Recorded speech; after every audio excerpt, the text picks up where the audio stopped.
NVIDIA-ს ტექნოლოგიურ კონფერენციაზე ჩემთვის პირადად ერთ-ერთი ყველაზე საინტერესო სიახლე იყო დაკავშირებული NVIDIA Drive Hyperion-თან.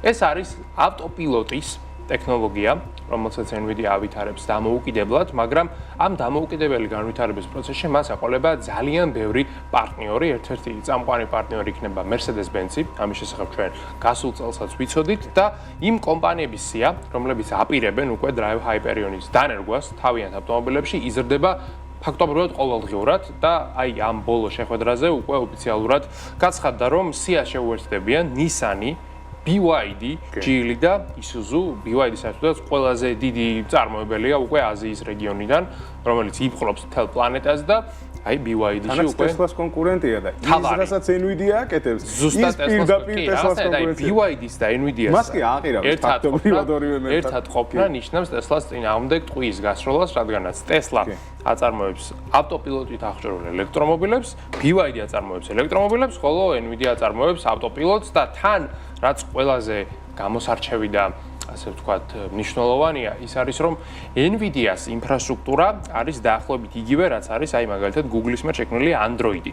Android-ი მუშაობს Samsung-ზეც და ნებისმიერ სხვა პლატფორმაზე. არ აქვს Android-ს არანაირი მიკერძოება საკუთარი ეკოსისტემის მიმართ.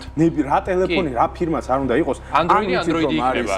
iOS-ი, ანუ თვითონ რა სახელიც არ უნდა დაარქვა, Android-ია იგივე რა ხდება აქ რეალურად. ნებისმიერი ბრენდის ავტომობილს მომავალში შეიძენთ Mercedes-ი იყიდეთ და გინდა BYD, მაგრამ ავტოპილოტი იცით რომ იქნება კარგი, ჩამოყალიბებული და უსაფრთხო და ის იქნება შექმნილი NVIDIA-ს მიერ. აი ესეთი გათვლა გააკეთეს Android-ის მოდელი წავიდნენ და მგონია რომ ეს მოდელი ძალიან კარგად იმუშავებს, რადგანაც Tesla-ს მოდელი ცოტა არ იყოს და iOS-ს გავს, რადგანაც იქ უკვე პროგრამული უზრუნველყოფა და hardware-ი, რაც არის, ანუ ტექნიკური აღჭურვილობა უნდა იყვნენ სინქრონში, იქ კამერების ძალიან კომპლექსური სისტემა მუშაობს, LiDAR-ის სისტემა მუშაობს და აქ მართალია კამერები არის გამოყენებული, მაგრამ უფრო მეტად სტანდარტიზებული იქნება ეს როგორც Android-ის შემთხვევაში, რაც საბოლოო ჯამში აი ამ სისტემას მისცემს იმის საშუალებას, რომ ყავდეს ბევრი, ასე ვთქვათ, კომპანია პორტფელში და რაც უფრო მეტი კომპანია ჩაერთვება ამ სისტემაში და რაც მეტი data დაგენერირდება და დამუშავდება AI-ის მიერ, მით უფრო მეტად დაიხვეწება წესით ავტოპილოტის ტექნოლოგია. ამ ეტაპზე,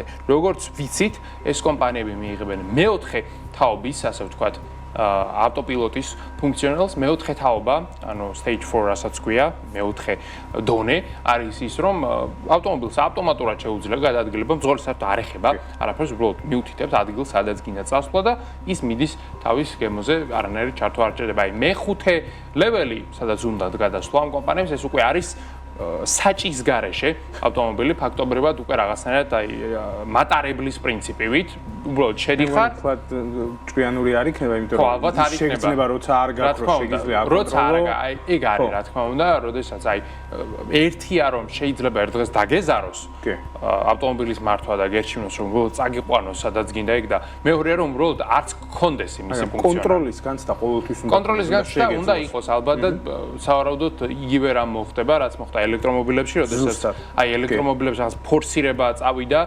მთავრობისა და კომპანიების მხრიდან, მაგრამ ბაზარმა აჩვენა, რომ ხალხს არ უნდა თვალად ეს ელექტრომობილები და ურჩევნია ცოტა ტრადიციული მეთოდები. მეოთხე თაობა იდეაში არის რაღაც ჰიბრიდული სისტემის მსგავსია, აი არც იქით არის ბოლომდე, არც აქეთ ესეთ ორივე მხარეს აწყობს, რაც ყოველთვის უფრო მისაღებია, რა თქმა უნდა, რადიკალური ნაბიჯები ზოგადად არცეთ ინდუსტრიაში არ ამართლებს, მაგრამ ერთი რამ რაც ამართლებს, ეს არის რომ NVIDIA აი ამ სფეროზე ძალიან დიდ ფსონს დებს, ძალიან მაგარი კომპანიები უჭერენ უკვე მხარს NVIDIA-ს ამ საქმეში და შეიძლება ესე Tesla-ს არ უნდა ეს უბრალოდ არ უნდა Tesla-ს ავტოპილოტის ჩაშენება, ეს არის რეპუტაციული დარტყმა ყველა კომპანია. Mercedes-ი ძალიან მარტივი მიზეზების გამო, იმიტომ რომ ის არის პირველი კომპანია, რომელმაც ავტომობილი შექმნა, უბრალოდ ღირსების გამო არ ჩაიყენებს Tesla-ს ავტოპილოტს. მარტივად რომ ვთქვათ, მაგრამ NVIDIA-ზე იგივე არ არის, რადგანაც NVIDIA საერთოდ არ არის ავტომწარმოებელი კომპანია, არის ტექ კომპანია.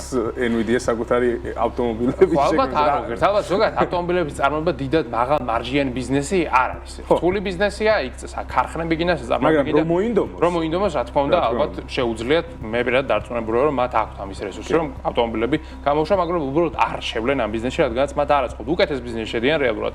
ავტოპილოტის სერვისით ისინი უფრო მარტივად და დამოკიდებულებს გახდიან ამდენ კომპანიას. კი, რა თქმა უნდა, როგორც Google შოულობს Android-ით. რა თქმა უნდა. არ აქვს მნიშვნელობა ტელეფონი როგორი იქნება, იქ არის Android-ი, Android-ი ნიშნავს Google-ისათვის შემოსავალს. იგივე რამ უნდა Nvidia-საც, რაც ძალიან მაგარი გეგმა, ჩემი აზრით და მე პირადად მგონია, რომ Tesla-ს მთავარი კონკურენტი გახდა სწორედ Nvidia, კომპანია, რომელიც არავის არ ეგონა ალბათ მისი კონკურენტი, მაგრამ აი ესეა ტექნოლოგიები, ამიტომაც არის რაღაცი წინასწარმეტყველება ძალიან რთული და იმის თქმა, რომ 10 წელიწადში ვინ იქნება დომინანტი, შეუძლებელი. აი ამის გამო კომპანია, რომლის გარეშეც Fortnite-ს ვერ ითამაშებდი, ქმნის პროდუქტს, რომლითაც თუ ავტოპილოტი გინდა ჩვეულებრივ ავტომობილზე და Tesla არ გინდა რომ იყოს, ფაქტობრივად იმ პროდუქტს ქმნის, არის საოცრებაა. ნამდვილად.